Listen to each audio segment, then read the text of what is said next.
Hello students, मैं doctor Rana Taj, associate professor zoology, SRLS government college Kaladera. यहाँ हम आपका बीएससी पार्ट फर्स्ट का फर्स्ट पेपर कवर कर रहे हैं और इसमें अगला जो हम फाइलम या संघ ले रहे हैं जिसका वर्गीकरण हम देखेंगे वो है संघ एनेलिडा। तो संघ एनेलिडा में जो एनिमल्स आते हैं वो कृमि रूपी होते हैं और इनका शरीर एनुलाई या रिंग्स में बटा होता है, इसीलिए इनको नाम एनेलिडा दिया गया है और ये नाम इनको लामार्क ने दिया है। ये खंडयुक्त कृमि होते हैं। इस संघ के सदस्य ट्रिप्लोब्लास्टिक या त्रिजनन स्तरीय यूमेटाजोअन्स होते हैं। इनका शरीर कृमि रूपी होता है। इनकी देह लंबी और समखंडों में बटी होती है और यह सेगमेंटेशन बाहर के अलावा भीतर की देहगुहा में स्थित अंतरांगों में भी उपस्थित होता है। इस प्रकार के विखंडन को या सेगमेंटेशन को हम मेटामेरिकल सेगमेंटेशन या अंतरांगी समखंडन कहते हैं। इनमें शरीर संगठन का स्तर जो है वो अंगतंत्र स्तर होता है। देह पर आवरण होता है जो क्यूटिकल का बना होता है और क्यूटिकल से बनी त्वचा में सीटी नामक अनजॉइंटेड एपेंडेजेस पाए जाते हैं। देहगुहा जो है वो वास्तविक होती है और शाइजोसीलस होती है क्योंकि यह गुहा मीजोडर्म के आवरण अर्थात पेरिटोनियम कला द्वारा आस्तरित होती है। देहगुहा में आहार नाल एक अंत से दूसरे छोर तक फैला होता है और इनका जो ब्लड वैस्कुलर सिस्टम है, परिसंचरण तंत्र है, रक्त परिसंचरण तंत्र है, वो स्पष्ट होता है और प्रायः बंद प्रकार का होता है। रेस्पिरेटरी पिगमेंट या श्वसन वर्णक के रूप में हीमोग्लोबिन या एरिथ्रोक्वेनिन पाया जाता है जो प्लाज्मा में घुले रहते हैं। अधिकांश जंतुओं में श्वसन जो है वो त्वचा के माध्यम से और कुछ जंतुओं में गिल्स के माध्यम से, क्लोम के माध्यम से होता है। उत्सर्जन के लिए विशेष प्रकार की समखंडी उत्सर्जी नलिकाएं होती हैं जिन्हें नेफ्रीडिया कहते हैं, उनके द्वारा उत्सर्जन होता है।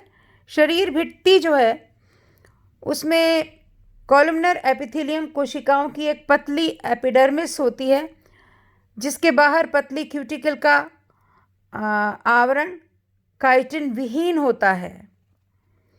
गमन के लिए या चलने में सहायक काइटिन युक्त सीटी पाए जाते हैं। प्रत्येक खंड में त्वचा में धंसे रहते हैं और लेटरल मस्कुलर उपांगों होते हैं। ये पाचन तंत्र पूर्ण और पाचन क्रिया एक्स्ट्रा सेलुलर बहिकोशिकीय होती है। तंत्रिका तंत्र सेरिब्रल गैंग्लियन द्वारा रचित मस्तिष्क और इससे जुड़ी दोहरी एवं डबल वेंट्रल नर्व कॉर्ड अधरीय तंत्रिका रज्जु से बना होता है।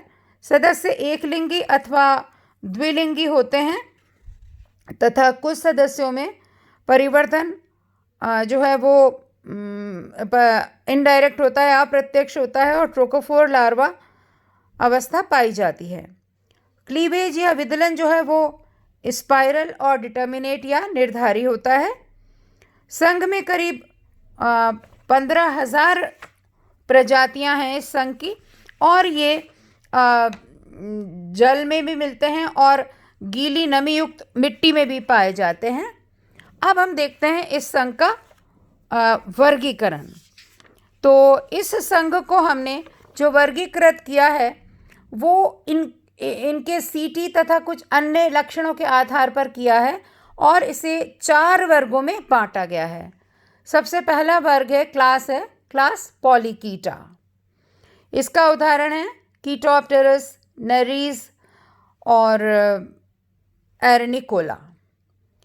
इस वर्ग के सदस्य समुद्री होते हैं, केवल समुद्र में पाए जाते हैं तथा तैरने और गमन हेतु इनका दंडखंडों के पार्श्वों पर पैरापोडिया के जोड़े लगे होते हैं। पार्श्वपाद या पैरापोडिया जो होते हैं वो पेयर्ड होते हैं। पार्श्वपाद पर 2 या अधिक प्रकार की सीटी पाई जाती है। देह का जो एंटीरियर एंड है वो क्लियर होता है, स्पष्ट उस पर हेड या शीर्ष पाया जाता है, जिस पर संवेदी स्पर्शक टेंटिकल्स, पैल्ब्स और आइज पाई जाती हैं। क्लाइटलम अनुपस्थित होता है इनमें। ये एक लिंगी यूनिसेक्सुअल होते हैं और जीवन चक्र में ट्रोकोफोर लार्वा अवस्था पाई जाती है। डेवलपमेंटल स्टेज है इनकी ये, यानी कि जो डेवलपमेंट है वो अप्रत्यक्ष प्रकार का है। दूसरा वर्ग है ओलिगोकीटा, क्लास ओलिगोकीटा। इस वर्ग के सदस्य मिट्टी में नीचे की ओर तालाब, झीलों व अन्य मीठे जलाशयों में पाए जाते हैं। इनमें पैरापोडिया व स्पष्ट शीर्ष का अभाव होता है। नेत्र, पैल्प और स्पर्शक आदि अनुपस्थित होते हैं। सीटी जो केवल एक ही प्रकार के होते हैं, त्वचा में स्थित सीटल सैक में पाए जाते हैं। ये द्विलिंगी जीव होते हैं और इनका उदाहरण अगर हम देखें तो इनका उदाहरण है फेरेटिमा या केचुआ और लिम्ब्रिकस।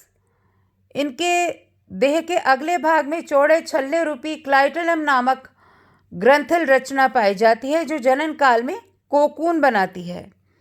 इनके जीवन चक्र में लार्वा अवस्था का अभाव होता है, यानी कि डेवलपमेंट जो है वो डायरेक्ट होता है।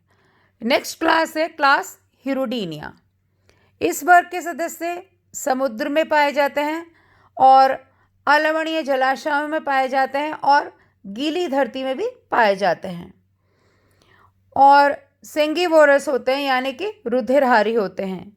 इन जंतुओं में सामान्यतः जो उदाहरण हम देखते हैं वो है जोंक, और इन्हें आम भाषा में जोंक भी कहा जाता है। ये एक्टोपैरासाइट्स या बाह्य परजीवी होते हैं और प्रायः वर्टिब्रेट्स के शरीर पर चिपक कर उनका रक्त जो है उसको चूसते हैं। इन जंतुओं में सीटी अनुपस्थित होते हैं, परंतु चिपकने के लिए देह में दोनों छोरों पर सकर्स लगे होते हैं। स्पष्ट सिर होता है। आई और टेंटिकल्स का अभाव होता है, यानी कि स्पष्ट सिर, आई और टेंटिकल्स जो हैं वो नहीं मिलते। देह के 33-34 खंडों की बनी होती है, परंतु हर खंड में कई छोटे उपखंड अथवा एनुलाई में विभाजित होती है। गमन जो है चूषक व पेशियों की सहायता से होता है। इनमें हीमोसिलोमिक तंत्र पाया जाता है। ये द्विलिंगी होते हैं और कोकून बनाने हेतु इन पर क्लाइटलम अस्थायी उपस्थित होता है। ये उभयलिंगी प्राणी होते हैं। परिवर्धन जो है वो प्रत्यक्ष होता है, यानी कि लाइफ साइकिल में लार्वल प्रवस्था का अभाव होता है। इसके उदाहरण हैं हिरुडिनेरिया और हिरुडो। फिर है चौथी class, class Archie Annelida. Class Archie Annelida का उदाहरण है पॉलीगॉर्डियस, डिनोफिलस। ये छोटे आदिम या पुरातन वर्ग के सभी समुद्र सदस्य होते हैं और ये सभी समुद्री हैं। जंतुओं की देह जो है वो छोटी होती है और बाह्य सेगमेंटेशन जो है, खंडी भवन जो है वो स्पष्ट नहीं होता, परंतु आंतरिक विखंडन पूर्ण व स्पष्ट होता है। अग्र सिरे पर शरीर के नेत्र और स्पर्शक प्रायः उपस्थित होते हैं। ये एक अथवा द्विलिंगी होते हैं और इनके जीवन चक्र में या जीवन लाइफ साइकिल में ट्रोकोफोर लार्वा प्रवस्था पाई जाती है, यानी कि परिवर्धन जो है वो इनडायरेक्ट होता है, ट्रोकोफोर लार्वा मिलता है। Thank you.